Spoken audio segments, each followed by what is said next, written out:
Welcome back! We had just talked about kinetic friction and now we are going to talk about static friction. But before we start that, let's do a quick review of kinetic friction. So we learned that kinetic friction, to find kinetic friction, you use the equation F equals mu n, where F is the friction between surfaces A and B, mu is the coefficient of kinetic friction, and n is the normal between the surfaces of A and B. Note, the surfaces must be sliding for you to consider this kinetic friction. And if the surfaces are sliding, this is the equation you use without exception. Pretty nice. Okay. So let's look at static friction. So we have this ugly block right here. And we have a rope pulling the ugly block. And we have a scale on the rope that tells us exactly how hard we're pulling or what the tension is in the rope. And we have this other block on top of this ugly block to change the normal if we'd like. Okay, so let's draw a free body diagram. This ugly block is not moving, not sliding. So if we draw a free body diagram, we have the weight of the block, we have the tension, we have the normal by the table on the block. Let's consider this big system of the two blocks together as one big block, ugly block. And so let's look at the friction. Is the friction larger, smaller, or equal to the tension? Right. The friction has to be equal to the tension since the block is not moving. So they're both 2 newtons in this case. Okay, so let's say we pull a little bit harder, say 4 newtons. And this big ugly block, whoops, right here, this whole thing, so this whole thing's the ugly block.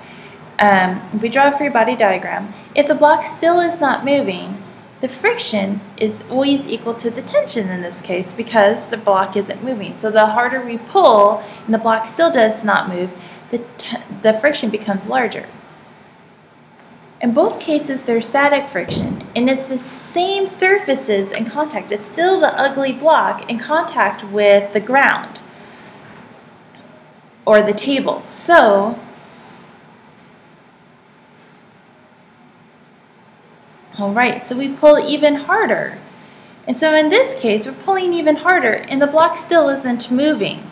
We have the tension of 16 newtons and the friction of 16 newtons. So what is going on here?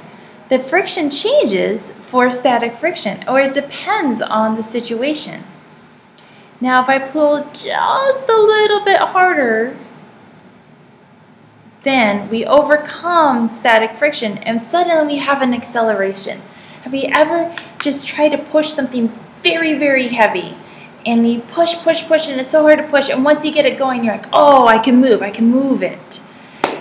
The static friction, to overcome static friction is always harder than just to push it. You could think of friction as little grippies or like Velcro that you're pushing against each other. Once you overcome that initial, it's hard to move, kinetic friction takes over, which is always less than maximum static friction. Maximum static friction is always greater than kinetic friction. So we could think of static friction as a gradient. You could have this box sitting here and not moving at all. And there's no friction because there isn't anything to oppose motion.